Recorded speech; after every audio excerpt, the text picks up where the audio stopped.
Pandit to leave. Our Jim Cramer reporting that he, in fact, was pushed, being succeeded by Michael Corbett, who previously served as Citigroup CEO of Europe, Middle East, and Africa.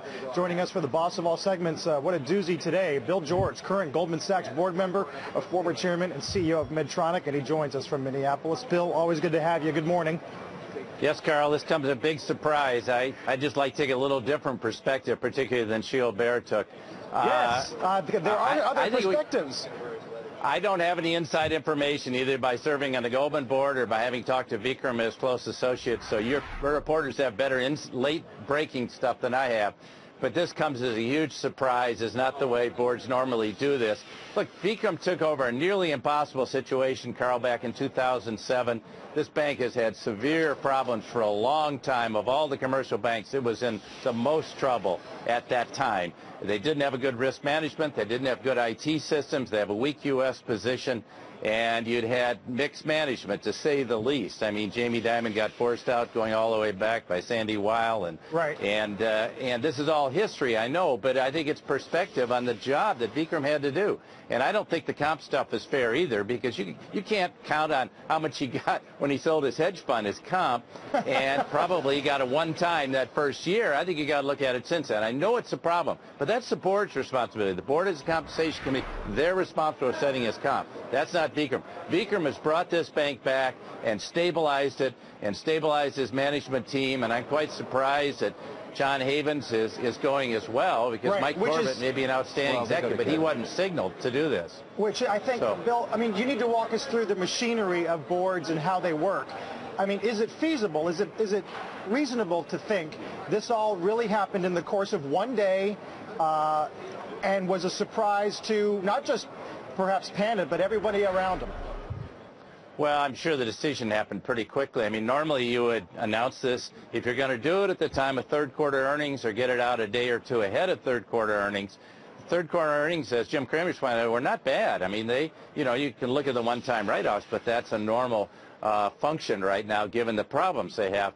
So, normally one would signal succession, pipe of people coming in, and timing, and even when Goldman went through its change, when Hank Paulson went to the Treasury, Carl, Lloyd Blankfein was the obvious candidate, and he was moved into the slot and has done an outstanding job for the last 6 years. So that was not a surprise to people, and this had come as a surprise. So it's not seamless, and it does raise questions. I don't know about strategy, but I think Vikram's had him on a sound course, and we just have to say where they're going to go from here. Bill, clearly the board disagreed with that, and I guess, you said this is not the way boards usually do this. You obviously have a great deal of experience serving on boards.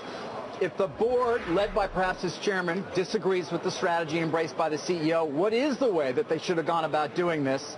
And of course, you're never sure what the CEO is going to do. He may say, and this in fact may be the case, see you later.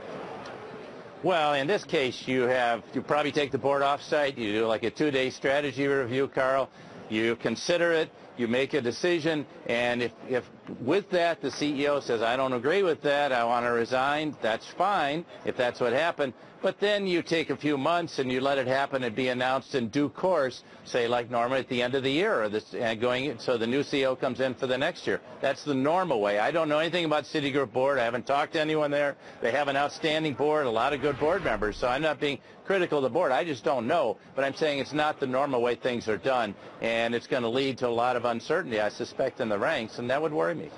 That said, Bill, is it from your knowledge of how boards work and the legal situation, is it reasonable to assume here that there is absolutely no smoking gun? There are no nasties hidden in the business in connection with the fact that he's gone, because A, the board has appointed a successor. In the course of that, it's released a statement that praises Vikram Pandit's leadership and integrity, and there's no additional news accompanying this news that we've had today. Therefore, there can be no further news. Otherwise, legally, they'd have had to bring it to the market.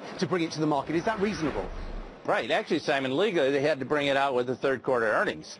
You don't bring out big news the next day. I mean, you're obligated to go through all the issues and present them to your board audit committee and review everything with the auditors, with the board, and then you present your earnings to your shareholders, and that's happened the day before.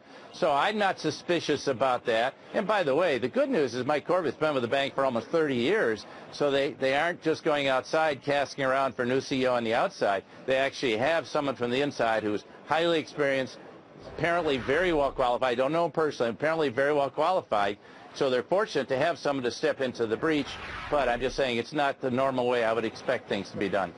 Bill, I want to ask you a question from the shareholder perspective, because there are plenty of Citi shareholders out there today. If you're a shareholder and you are pleased by what you heard and what you got out of third quarter earnings, as well as a conference call, and you're hearing today, you're waking up this morning to news that potentially the board had a clash over the strategy of the company with the CEO and then forced him out, would you then question the path that the company is on currently? I mean, would you just book the game 6.5% in the past 2 days and walk away because you don't know exactly what the strategy is at this point?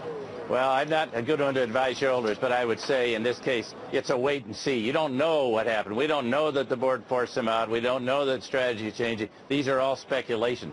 I think you got to wait a few days to let the dust clear and wait for statements from the board and or Mike Corbett as the new CEO. But we need to give him a little time. Vikram needed some time, frankly. And so let's not jump too quick here. It's a lot of uncertainty, and let's not beat up on Citi. I think that they have come a long way back. The real problem with Citi back in 2007 and 8, and they've come a long way back. And I know people are critical of the bailout. Hey, this was a much more serious situation even than Lehman. And so I think the government did the right thing, and I think Citi has come a long way back and has been on a solid course, and I suspect they'll stay on a solid course. Bill, you sit in a very interesting position on the board of Goldman Sachs. You've had the discussion about the degree to which it needs to keep its franchise open, heavy fixed costs around the world for a rebound in various markets moving forward. Vikram Pandit yesterday, on the very few comments that he did make, was about Asia and talking about M&A returning in Asia and the need for the bank to concentrate there. And to Melissa's point, that may now be in question. Does the rest of the board want that focus on Asia? What would you say is the wise thing to do at this stage? Where should the focus be? All right. Personal opinion, I don't know about Citi, but in general, Asia looks very attractive for banking opportunities. And Citi has a strong position globally. And if I'm not on the board, I'm just saying it would be logical to leverage that position. By the way, they've always had a strong position. That goes back to the days of Walt Wriston, and they built that position over decades. You don't build a global position overnight. I can tell you, the banks that are doing well in Asia have built their position. They didn't show up, because with Asians, you have to have staying power. So I think they've got a strong franchise there, and Corbett's coming from the global area, so he's had a lot of experience. I wouldn't jump too quickly to assume anything about their strategy at this stage. Bill, it's David Faber again. Of course, Goldman Sachs reported earnings this morning. As a board member, I'm just curious as to whether you're pleased with the performance of the company, think it's on the right track, and will you read that book that has recently been published by Greg Smith? Yeah. David, I'm not going to comment on Goldman. I think the company's on a very solid course. Yes, I'm very pleased with how the firm is doing. The management of the firm is doing an extraordinary job, and I'm very pleased with the course they're on, and the board is as well. So. Last question, Bill. Pandit's not the only management change we've seen at banks. Vineyard at your firm, Braunstein over at J.P. Morgan. Are you sensing, is there any reason, any explanation for why we're seeing all of this, not at year end, but in the third quarter? No, I know in David Vineyard's case, couldn't have had a better CFO in the world. He's the best CFO in the world, not just of a bank. And David did an outstanding job guiding the firm through this. And by the way, he's going to be, when he retires, he's going to be joining the board. So David is a very valued asset around there, and he has Harvey Short stepping behind him. The management of Goldman is solid as a rock, so I'm very pleased with that. I can't comment on all the other changes that are going on because I don't have inside information on them. I'd like to help you with that, but I really don't have inside information. Bill, thanks so much. Always good to get your insight.